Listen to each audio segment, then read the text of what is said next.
Hi friends, இப்போ பார்க்குறது மொசண்டா. Already நம்ம பிங்க் கலர் அந்த மாதிரி வீடியோ போட்டிருப்போம். இது பார்த்தீங்கன்னா ரொம்ப அட்ராக்டிவான ரெட் கலர் செடிங்க. நிறைய பேருக்கு வந்து இந்த கிறிஸ்மஸ் டைமில் குவான்சிட்டியான ஒரு செடி ரொம்ப ஆசைப்பட்டு வாங்குவாங்க. எல்லா செடியுமே 300, 400, 500 அப்படிங்கிற ரேஞ்சில் தான் கிடைக்கும். ஆனால் அது வந்து அந்த ஜூன், ஜூலை ஆகிறப்போ இலையே அப்படியே கலர் சேஞ்ச் ஆகி க்ரீன் கலரில் நார்மல் செடியாயிரும். ஆனா நர்சரியில குடுக்குறப்ப என்ன சொல்லுவாங்கன்னா, "இல்லங்க அடுத்த வருஷம் டிசம்பருக்கு உங்களுக்கு இதே மாரி ரெட் கலர் வந்துரும்." அப்படின்னு தான் சொல்லி குடுப்பாங்க.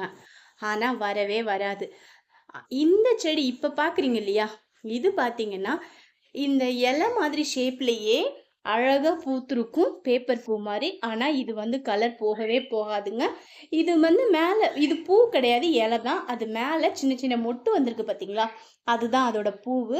இது வந்து ஒரு பெர்மனன்ட் செடி தான். செடின்னு கூட சொல்ல முடியாது, மரம். ஸோ ஒன்ஸ் நீங்க வாங்கி வச்சீங்கன்னா, நல்ல வெயிலும், தண்ணியும் இருந்தாலே போதும். சூப்பரா உங்க வீட்ட அழகுபடுத்தும்.